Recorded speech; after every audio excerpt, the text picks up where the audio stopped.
Hi, it's Scott, ROCKFILE, back with another podcast review. Let's talk about the Arrow 4K edition of 1985's Weird Science.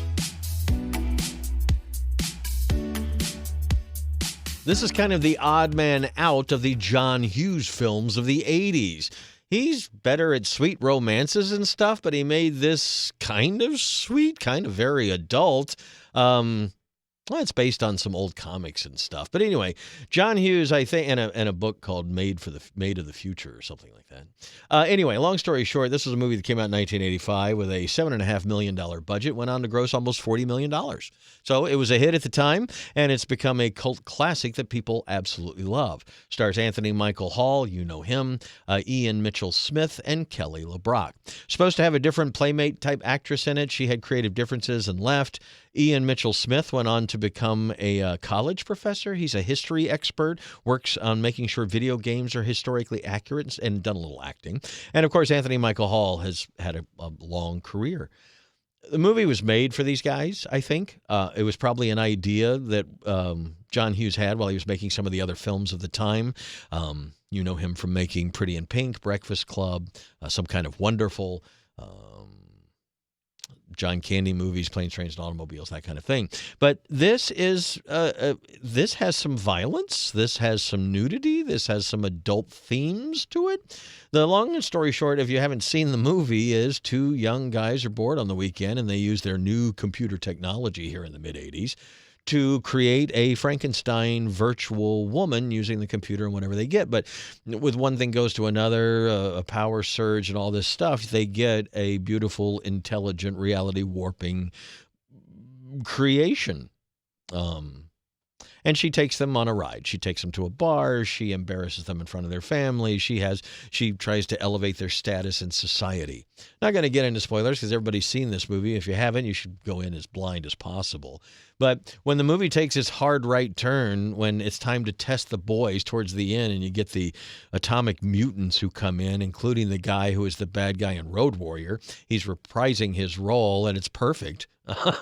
And the other guys, they got the other guy from The Hills Have Eyes. He always looks really weird, too. They played right into the movie, and the whole thing builds up to this experience-building thing for the boys. Underneath all of this, there is just a young boy's fantasy, making them turn into men by the end kind of story. I just think they indulged a few things that they took a little far. One of the other things I love about this movie is Bill Paxton, who plays Chet. He's the older brother. He's back from military maneuvers. He's not happy with these two kids acting out and building things with their computer. He thinks they should all join the military and be good American citizens and all that kind of stuff. And eventually what happens to him is the stuff of legend. He gets turned into a poop monster, basically, and it works out really well. This is never a movie I was going to pick up on 4K, even if it ever came out in 4K, and Arrow did release a 4K edition of it. But for one, I was buying this order from Arrow, and just like my last Conan review, this was a movie I threw in there to bring the total up to enough to get free shipping, because I really wanted a couple of other things, and I'll review those coming up. But anyway, I watched this earlier in the week and just haven't had time to do the podcast. So like I said, it was a $7.5 million budget. And the entire thing's on the screen. It was filmed in the same kind of neighborhoods that he showed in his previous movies. It has some pretty decent special effects for the time. Actually, some pretty amazing practical effects, like an actual Pershing missile coming up through the floor. We would CGI that stuff these days. No, they built something and shoved it up through the floorboards. It was pretty cool. A lot of it was. There isn't a lot of early computer-generated stuff, except when they're using their computer and stuff, and that's all kind of max headroomy and very nostalgic. The whole movie is very nostalgic for me because I was in college by the time this came out, and I was starting to get a little older than our characters are, but still appreciated that, like when the bar scenes and the other scenes that were more mature for this kind of film. All in all, watching it now, it's still a great comedy. A lot of it still works. There's a few cringy elements to it, and a lot of things wouldn't get made this way. I don't think you would have a hot, nearly naked model, put a gun in a guy's face and say some of the things she said, but I don't know. Maybe we should make a remake of this. They did go on to make a TV series, didn't they?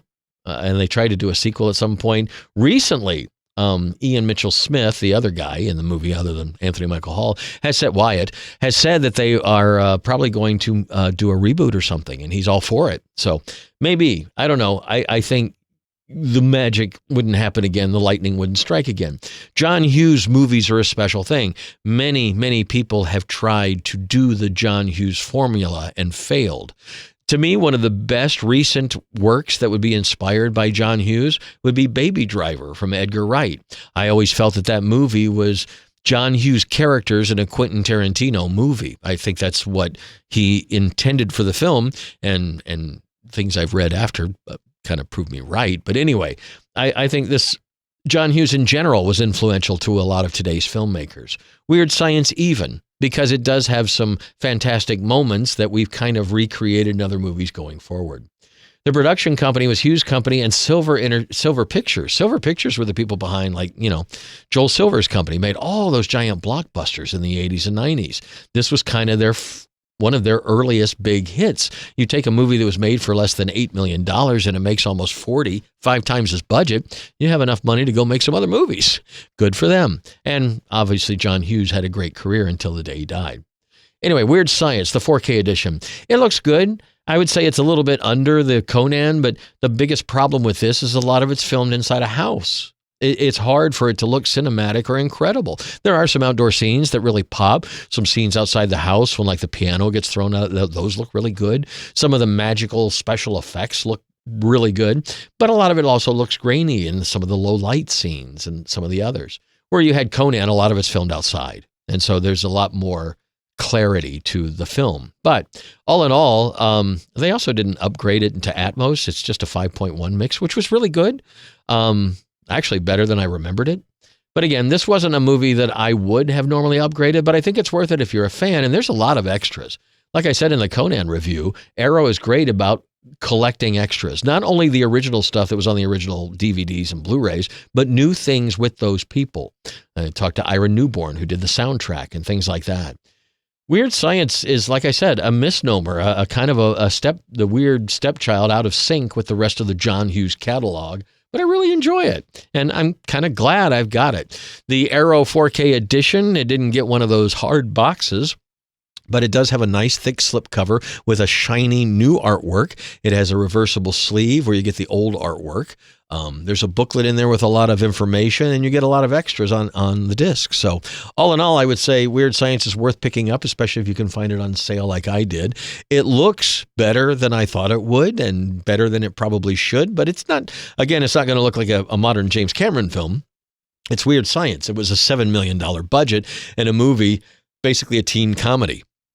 So take that for what it's worth. But they had a decent cinematographer. It was Matthew Leonetti at the time. He's done a lot of great movies. So anyway, check it out. If you've never seen 1985's Weird Science, I would give it a high recommendation if you're looking for a comedy. We don't get a whole lot of comedies in modern times. What happened to the comedies? We used to get them all the time. I know a lot of them were terrible, but at least there was almost always something funny in the movie theater to go see. Right now, there's several horror movies, kids movie, action movie, some propaganda movies. Where are the comedies? There have been some great comedies in the 21st century, and, well, this was 1985, but you know what I'm saying. We could make some more comedies these days. Anyway, check out Weird Science in the Arrow 4K edition. It's limited edition and worth your time. I'm Scott. I'm ROCKFILE. Have a spectacular day. More podcasts are coming. I'm also doing a lot with my drone. If you'd like to subscribe to my YouTube channel, the link is below. Matter of fact, please like, share, and subscribe, and all that stuff really helps. Have a spectacular day, and thank you for listening.